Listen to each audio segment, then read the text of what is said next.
Olá pessoal, tudo bem? Eu sou Renato Marques e essa é a coluna Dissenso, um espaço de análise da conjuntura aqui no canal da CEPUSP. Chegamos em setembro e já no início do mês vamos ter a comemoração do Dia da Independência.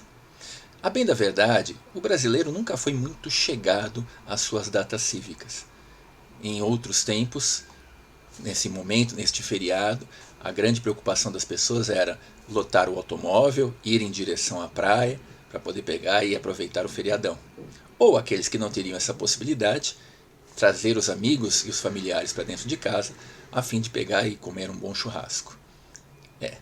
Mas eram tempos em que Bolsonaro não era presidente, a gasolina, o seu litro de gasolina não custava perto de R$ 7 e o quilo da picanha não estava acima de R$ 70.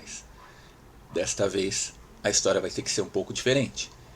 Mas não é só por esta retomada de uma inflação galopante que nós vamos ter muita diferença no que vai acontecer, ou pelo menos naquilo que parece que vai acontecer no nosso 7 de setembro.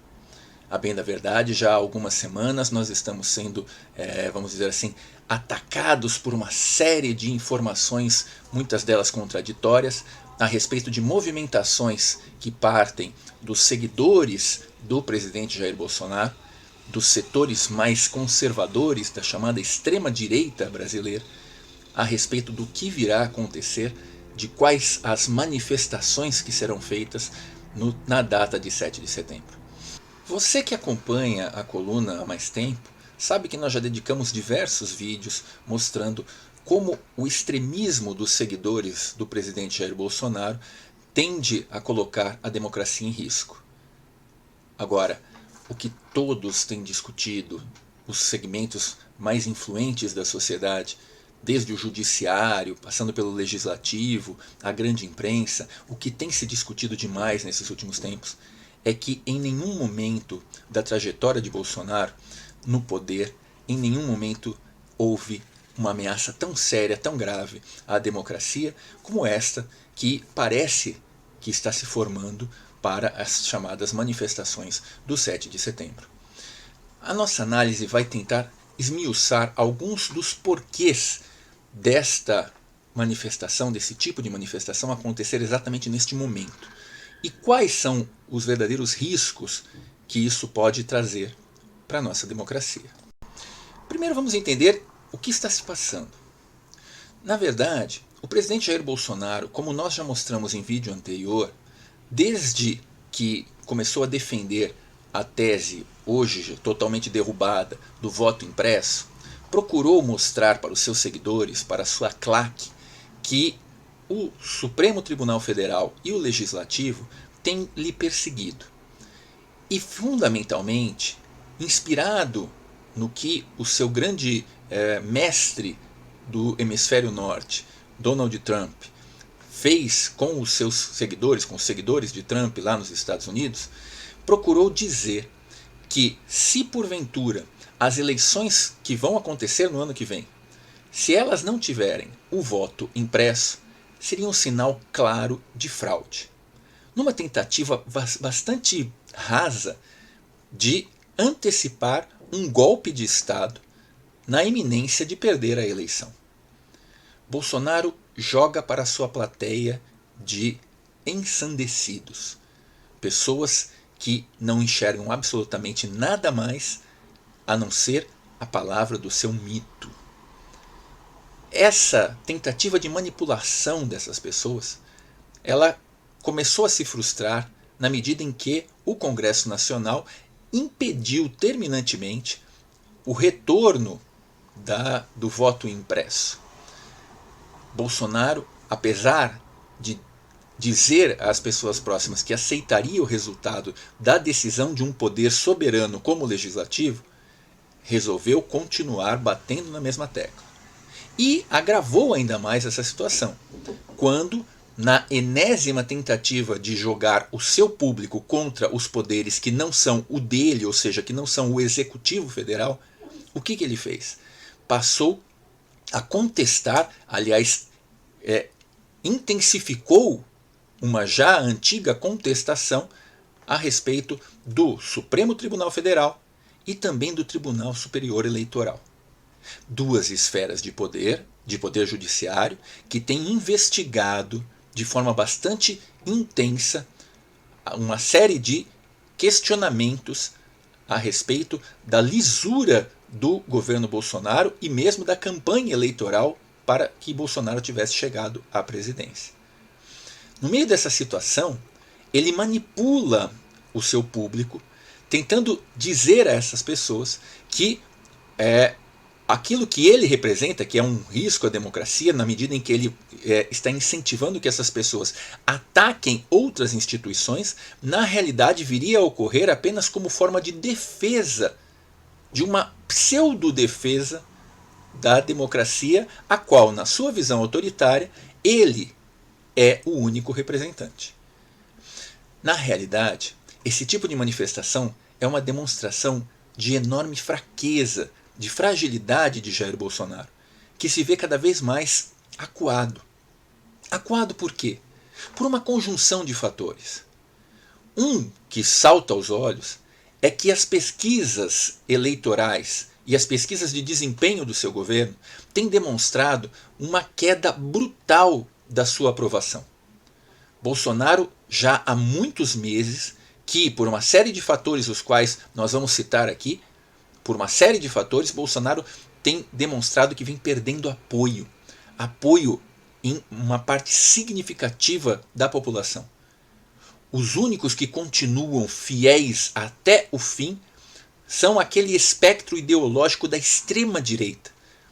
Algo que no Brasil pode girar aí em torno de 20%, talvez um pouco mais, né, uma porcentagem de 20% a 25% do total dos eleitores. Esses não arredam pé, muito pelo contrário, eles se sentem cada vez mais instigados por esta imagem, por esta construção, por esta narrativa inventada por Bolsonaro de que ele, presidente, é um perseguido por todas as demais formas de poder. Afinal de contas, o que ele passou para esse público como perspectiva de governo era exatamente a ideia de arrasar completamente, botar abaixo toda a estrutura democrática que o país tinha, para refundar o país. Dentro dessa perspectiva, todos os demais poderes são vistos como fantasmas, assombrações à vontade quase que divina do mito dessas pessoas. Pois bem, o que acontece é que a maioria do povo brasileiro cada vez mais responde nas pesquisas que está insatisfeita. E não é por acaso.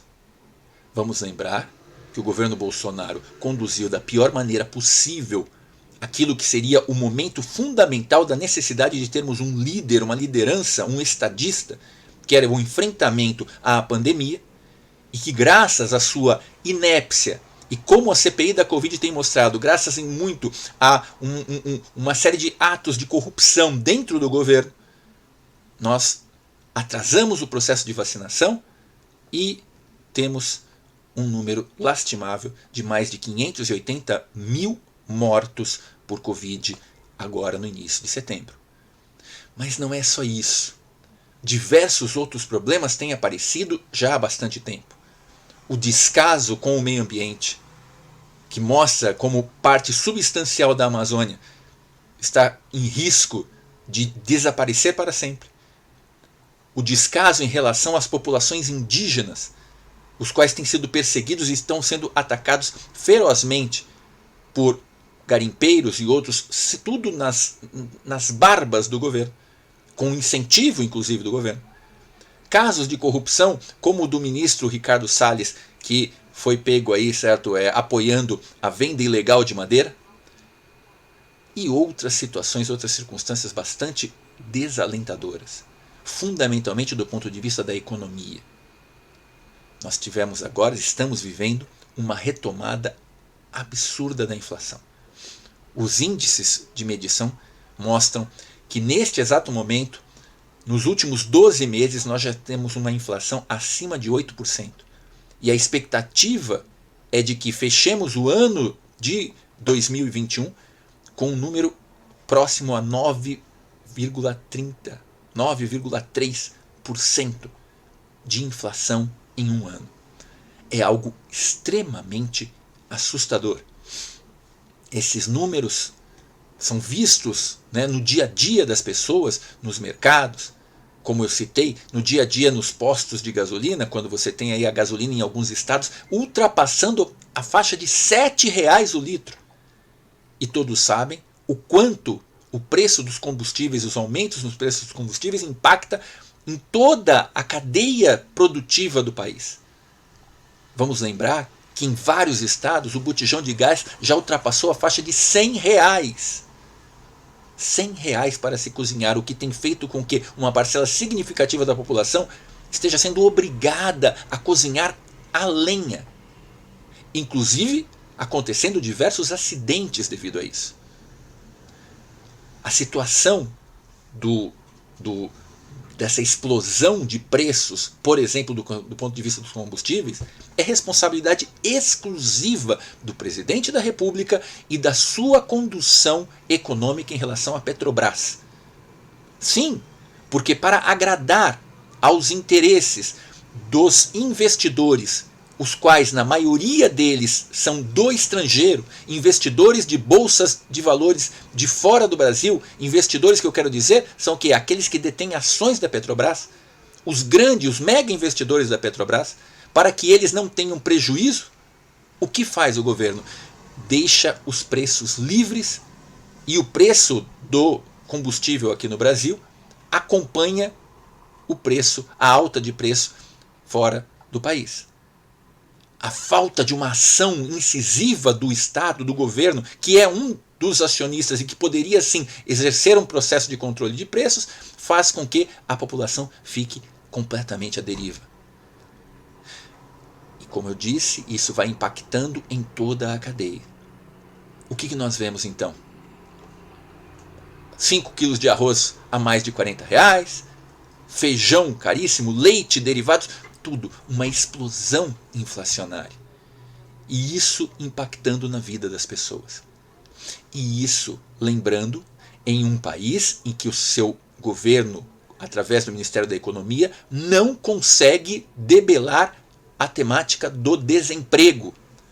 Por mais que ele tenha criado uma narrativa completamente absurda de que deveria se extrair os direitos trabalhistas das pessoas para que, aí então, sem direitos trabalhistas, os empresários iriam investir e que o desemprego desapareceria.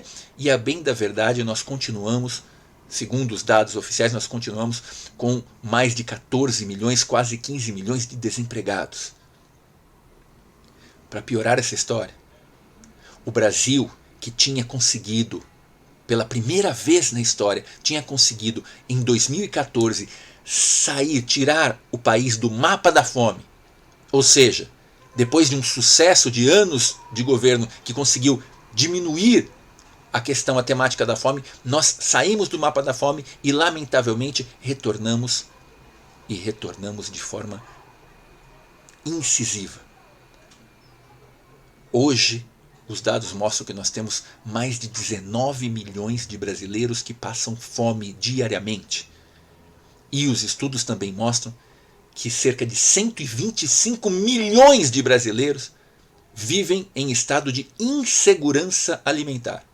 Ou seja, acordam, abrem os olhos e não têm certeza se vão poder efetuar as 3 refeições diárias.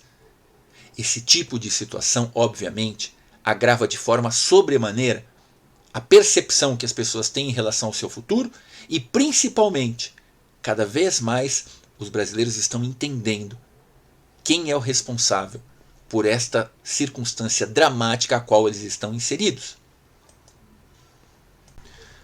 Nós acabamos vivenciando cenas dantescas, como, por exemplo, no coração do agronegócio brasileiro, lá no Centro-Oeste, em Mato Grosso, filas sendo feitas para que cidadãos e cidadãs brasileiros possam conseguir ossos para sopa. Mães, pais em vários estados em busca de peças de gordura para poder engrossar a pouca comida que tem em casa, como talvez a única proteína para os seus filhos, netos e outros. Esse tipo de situação que nós tínhamos visto ser apagadas da nossa história há alguns anos atrás, depois dela ter marcado toda a nossa trajetória, voltou. Esse tipo de situação voltou e é óbvio que o presidente da República está tendo seus números despencando de forma absurda. Inclusive, nesta semana, já foi relatado pela imprensa, pela grande mídia, que Bolsonaro já até tem aceitado o fato de que não vai conseguir se reeleger. Os números das últimas pesquisas mostram uma ascensão vertiginosa da candidatura do ex-presidente Lula, disparando, inclusive com grande possibilidade, segundo esses dados, de que se fosse hoje as eleições, ele seria eleito até mesmo no primeiro turno. Tudo isso assusta Bolsonaro. Assusta de forma loquaz, eloquente.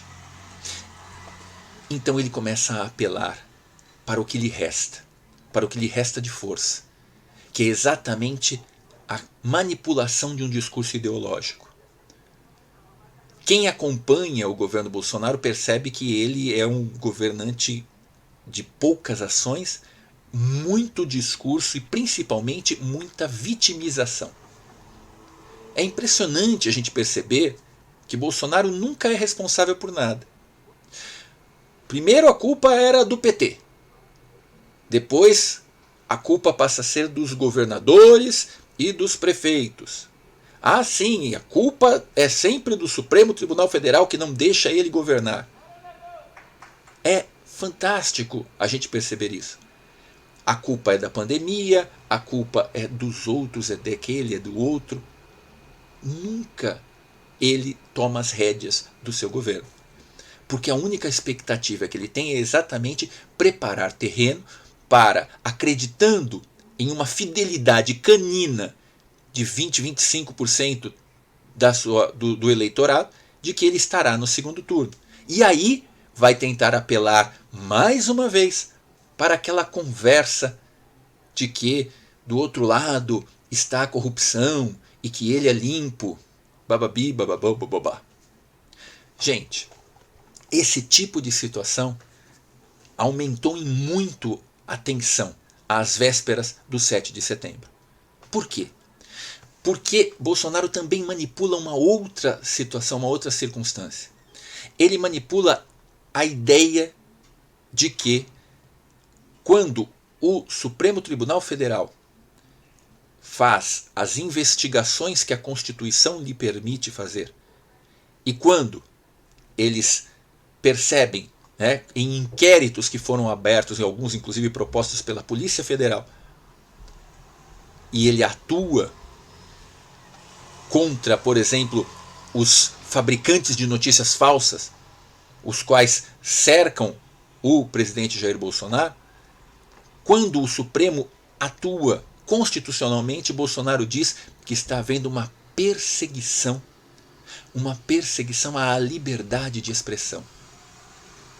Eu abri o vídeo lembrando que, por exemplo, o cantor sertanejo octogenário Sérgio Reis apareceu, certo, com áudios dizendo textualmente que, junto aos grandes capitães do agronegócio e aos caminhoneiros, eles iriam parar o Brasil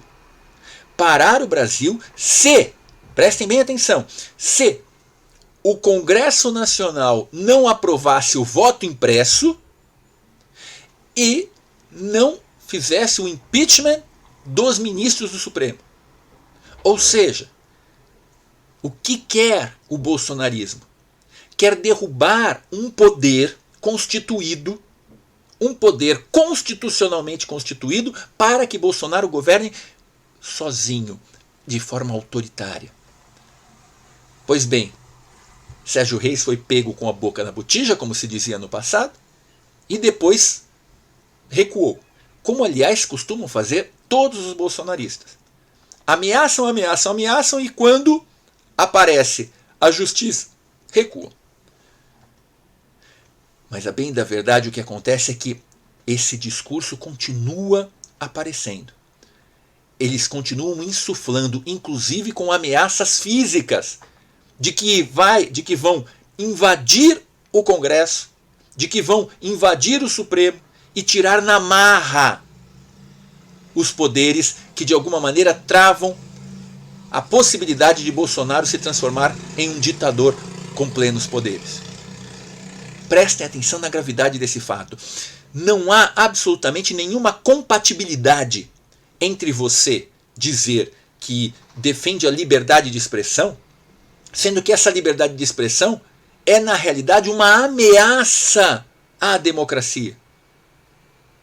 Não há possibilidade de defender, por exemplo, a liberdade de expressão dos nazistas.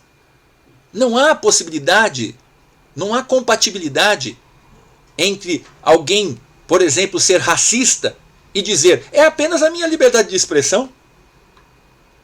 Da mesma forma, não há compatibilidade entre alguém defender uma invasão de um poder para derrubar um poder e dizer estou apenas exercendo minha liberdade de expressão. Na realidade, isso é uma articulação. E uma articulação que os seguidores de Bolsonaro fazem e que o presidente dá aval, porque ele curte nas redes sociais N vezes esse tipo de manifestação.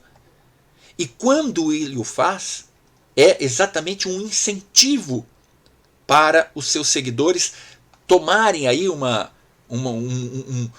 um elemento de maior coragem em busca desse tipo de atuação grotesca. Não seria diferente se o presidente não tivesse pronunciado uma frase tão vergonhosamente autoritária como se quer a paz, prepare-se para a guerra. Conclamando os policiais militares dos estados, os quais em grande parte são fiéis bolsonaristas, para, a partir do 7 de setembro, se juntarem a uma cruzada, né, defendendo esse tipo de teoria que eles dizem que é apenas e tão somente liberdade de expressão, direito de liberdade de expressão. Obviamente que não é. A democracia precisa se proteger. O presidente do Supremo Tribunal Federal, Luiz Fux, foi taxativo essa semana, ao dizer não há liberdade de expressão em ataques às instituições democráticas. Não podemos tolerar isso. O que nós temos que ficar atentos é exatamente para que não aconteça aqui no Brasil, não haja uma repetição do que Trump fez nos Estados Unidos, colocando os seus seguidores para invadir o Congresso lá dos Estados Unidos, como eles fizeram. E é por isso que os brasileiros devem estar atentos ao que vai acontecer no 7 de setembro. Nós temos, por exemplo, aqui em São Paulo, duas movimentações. De um lado, os seguidores de Bolsonaro estarão na Avenida Paulista, do outro lado, aqueles que são contrários estarão no Vale do Anhangabaú. Duas manifestações que podem acontecer, obviamente, porque, afinal de contas, a Constituição garante o direito à livre manifestação. Mas nós precisamos estar atentos ao que está correndo por trás disso. Há esse tipo de declaração partindo dos bolsonaristas numa clara alusão golpista, tentando de alguma maneira ferir a democracia. Por quê? Porque percebem claramente que a população brasileira não tolera mais esse tipo de governo omisso, as violências que têm acontecido, o retorno da fome, a incompetência no trato da gestão pública. Tudo isso somado cria um caldo de cultura extremamente grave e que precisa, acima de qualquer coisa, da força das pessoas em se mobilizarem para evitar que a democracia seja ferida mais uma vez. É isso que vai acontecer, é isso que está acontecendo. E é exatamente para esse alerta, para que nós possamos refletir um pouco sobre isso, que o nosso vídeo se presta. Valeu, pessoal, muito obrigado, forte abraço, até o próximo vídeo. Tchau, tchau.